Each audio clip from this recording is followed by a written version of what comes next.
ജന്തർ മന്തർ സമരത്തിലെ ചരിത്ര വിജയത്തിന് പിന്നാലെ രാജ്യവ്യാപക പര്യടനത്തിന് CJP വരുന്ന സെപ്റ്റംബറിൽ ക്യാ ബോൾത്തി പബ്ലിക് എന്ന പേരിൽ ക്യാമ്പയിൻ സംഘടിപ്പിക്കും. അതിനിടെ സ്വാതന്ത്ര്യദിനത്തിൽ പ്രധാനമന്ത്രി വിദ്യാർത്ഥികളെ അഭിസംബോധന ചെയ്യണമെന്ന് അഭിജിത് ദീപ്കെ. വിദ്യാർത്ഥികൾക്ക് വേണ്ടി എന്തെല്ലാം നടപടികളാണ് സ്വീകരിക്കുന്നതെന്ന് വ്യക്തമാക്കണമെന്നും അഭിജിത് ദീപ്കെ ആവശ്യപ്പെട്ടു.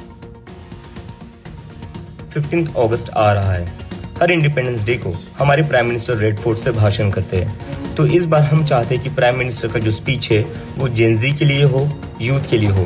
प्राइम मिनिस्टर नरेंद्र मोदी अपनी स्पीच में इस बार 15 अगस्त को बताए कि वो जेनजी के लिए क्या कर रहे हैं, यूथ के लिए क्या कर रहे हैं और कैसे वो इनको एक बेटर फ्यूचर प्रोवाइड कर सकते हैं.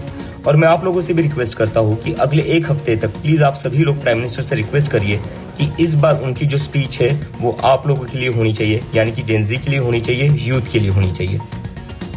YS അഭിനന്ദ് വിവരങ്ങളുമായി ചേരുന്നു. അഭിനന്ദ്, സമര വിജയത്തിന് ശേഷം പൊതുജനങ്ങൾക്ക് മധ്യത്തിലേക്ക് ഇറങ്ങാൻ പോവുകയാണ് CJP. എന്താണ് ഈ ക്യാമ്പയിനിലൂടെ CJP ലക്ഷ്യമിടുന്നത്? ഒപ്പം കേന്ദ്രത്തോട് എന്തൊക്കെ പുതിയ ആവശ്യങ്ങൾ മുന്നോട്ട് വയ്ക്കുന്നു CJP?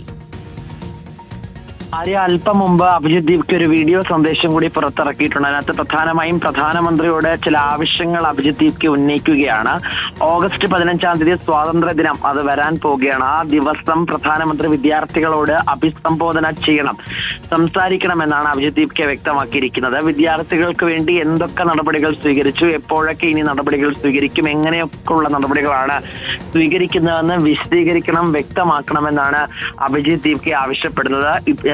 2 ദിവസമായി ചേർന്ന മുംബൈയിൽ കോർ കമ്മിറ്റി യോഗം ഉണ്ടായിരുന്നു. കോർ കമ്മിറ്റി യോഗത്തിലെ തീരുമാനവും ഇന്ന് അഭിജിത് ദീപ്കെ ഉച്ചയോടെ മാധ്യമങ്ങളെ അറിയിച്ചിരുന്നു. ഔദ്യോഗിക മുഖമായിരിക്കുകയാണ് CJPക്ക്. രാഷ്ട്രീയ പാർട്ടിയാകാനില്ല എന്ന് പ്രഖ്യാപിക്കുകയും ചെയ്ത ഒരു സമ്മർദ്ദ ശക്തിയായി തുടരാനാണ് തീരുമാനം.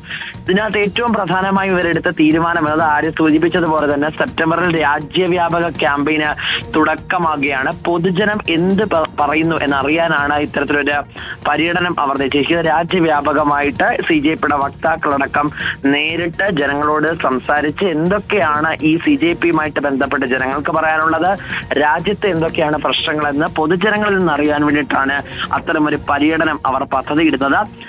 വ്യാപക ഫണ്ടൊന്നും പിരിക്കാനില്ല, ക്രൗഡ് ഫണ്ടിംഗ് ഒന്നും നടത്താൻ തീരുമാനിച്ചിട്ടില്ല. QR കോഡ് വഴി പാർട്ടിയിൽ അംഗത്വം എടുക്കാം.